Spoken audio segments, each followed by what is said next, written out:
$1 million went off on Who Wants to Be a Millionaire last night.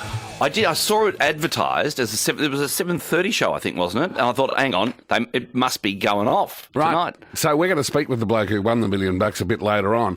But I was at home. I didn't even know it was on at 7:30. And Scorcher, were you part of that? I can't remember. Did you? I was probably asleep. Yeah, Scorcher sent out on WhatsApp the questions as they evolved. Oh, how'd you go? I got them right. You would have got $1 million. Yeah, but except Yeah. the $500,000 question. Hang on, let me ask you this, right? Because you were completely flying blind. Yeah, flying and blind. anyone who's listening who's flying blind, have a crack at this. Oh God, this is going to take me. This is my great, plan. Great radio. Here we go. Oh, sorry. First published in Adelaide in 1848. The first non-English language newspaper in Australia was in which language? So first published in Adelaide in 1848. I'm not saying you're wrong. Yeah. I'm saying you're right, Damien, and I went straight to it too. This is for $500,000. Yeah. The first you're gonna give non-English me ABC. language newspaper in Adelaide was in which language? A, Mandarin, B, Italian, C, Greek, or D, German? Okay, so we know there's lots of Germans there, and we know the Barossa, and we know that is really... Harndorf. Yeah, totally. So it's got to be German. Right. That's correct. $500,000 for me? That's not a $500,000 question to me. No. It's, yeah, okay. So when you gave me the options, because of course I've gone Chinese because we know they were out here going for gold. Yeah. But they were more here. Yeah, exactly. Right.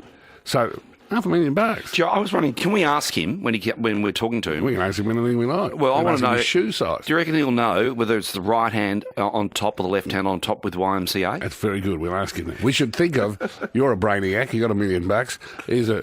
Here's a few fresh ones for you. Okay, the next one. Yeah. Is this for $1 million? This is for $1 million. Okay, so I've got half. Right, this is for $1 million. All right.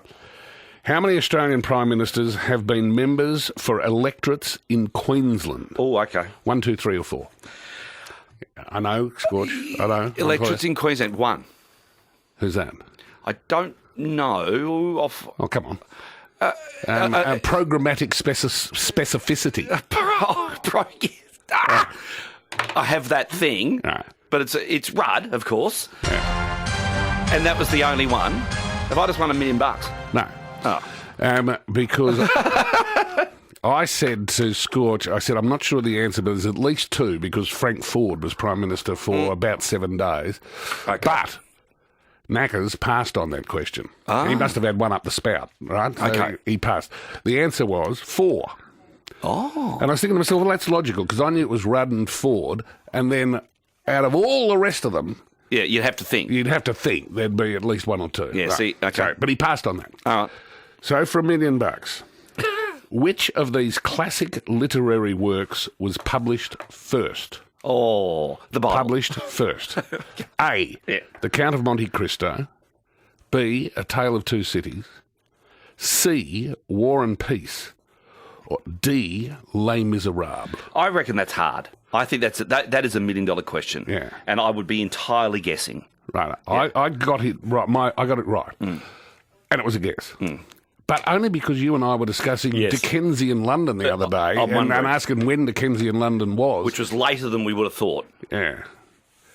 Anyway, Tale of Two Cities, Les Miserables, War and Peace, or The Count of Monte Cristo. Come on. No, have a guess. No, have a million. Count off. You've won $1 million. No, this is where you give the traditional cry of career best. How good's that? Yeah, $1 million. Well, okay. So, and are they close, the publishing dates? Because, as I say, that was a guess. Yeah, no, I have no idea. Right. Anyway, we'll speak with him later. And sorry to the Queenslanders thinking there was only going to be 1, as in the Rudster. Yeah, the Rudster. I thought he was the only one. Sorry. So apologies to Queensland. Luca did actually research it. Andrew Fisher and Arthur Fadden. Okay. So names we know, but I would not have known that they come from the Queensland. I'm thinking maybe Artie Fadden. Was he treasurer? I don't know. At one stage, I think there was some famous quote, like someone was abusing him, And he said, "Madam, I work while you're asleep." And she said, "Yeah, you're a burglar." Is Bordertown South Australian or Victorian? That's South Australia. Yeah, because it's on the border, right? Bordertown. I hope so. Yeah. Other stories around this morning. An experimental wonder drug soon to be tested on Victorians has halved the levels of bad cholesterol in the hardest to treat patients, dramatically reducing their risk of heart disease and stroke. Anything to do with cholesterol coming down is a good thing. Yeah. Jeez. Because I had How are you rolling on that one? I think okay last time I looked, because it's one of those funny ones, cholesterol, because I had lunch the other day with a bloke who is as skinny as... Right, yeah. And he's got problems. Funny, isn't it? Yeah, he's got cholesterol problems. There needs to be a CAT test. Can we just do a little twizzle up the nose and then a few drops and it tells you how you... Oh, I said a cholesterol antigen test. Yeah. Well, it would. Should be easy. You know my current obsession with nasal delivery systems? I don't think it's current. I've got a feeling this one might be lifelong. Well, I was reading yesterday, they've just started trials of a treatment for Alzheimer's nasally. How good's that? Yeah. Well, did we patent the idea that you should do nasal bloody headache? Yeah, you would think. I mean, it's going to get there quicker than something that goes down your John O'Groat, isn't it? There's a unicorn in that. Yeah. Speaking of unicorns, so unicorns, $1 billion business. How many unicorns do you reckon? Hang on, back it up. Okay. In business terms, what is a unicorn? So it goes on the stock market, and the moment it's on the stock market, it's $1 billion valuation. Right. How many of those do you reckon are happening in London per year in the last couple of years? Right. So I wouldn't have thought that London was the natural home ground for that. I would have thought it was the United States. How does one a week sound? One a week? One a week. Righto. Gee, I wonder how many people have got a unicorn idea. An inner city council has splashed $22,000 on a big banana sculpture with a skull carved into it. You like that, don't you? To be, I think so. I remember someone coming down from Sydney and driving down the Peninsula Freeway. Oh, yeah, I love that. And looking at all those art installations and saying, how good's that? The motel in particular. See, that art that you're looking at there, you make that for Instagram. Right. Yeah, so it's something that you can stand up against and say, hey, take a photo. So it's a very clever, covert marketing method. It's in Rose Street, Fitzroy, so it's the city of Yarra have spent that on. And I don't say covert in a bad way. I mean sort of small c covert, right? It's clever. And other stories around this morning. Australia will kickstart a coronavirus booster shot campaign on Friday in a bid to prevent lockdowns and avoid crippling the nation's hospitals this winter. I have shown you the graph that was sent to me last weekend from in London. They have published a graph they show across a timeline the efficacy of first shot vaccination. Yep. It goes down a little bit, a bit, and markedly. Yep.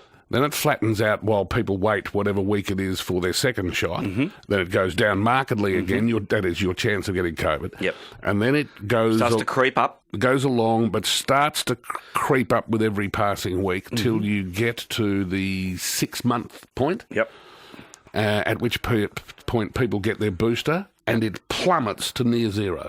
I know. So we all have to have a booster. Yeah, and as Anthony Fauci in America said last week, it should not be regarded as a booster. It should be regarded as your third vaccination. We have to not call it a booster anymore. There you go. It's the regime. Your vaccine regime includes 3. I'm being told this program went to the most Instagrammable street in Copenhagen, but I can't remember what on earth it was. Margstrada, Damien says. I've been there. It's a bit like my father used to say on waking up the next morning. He said, "Did I have a good time?" It's 16 after 6.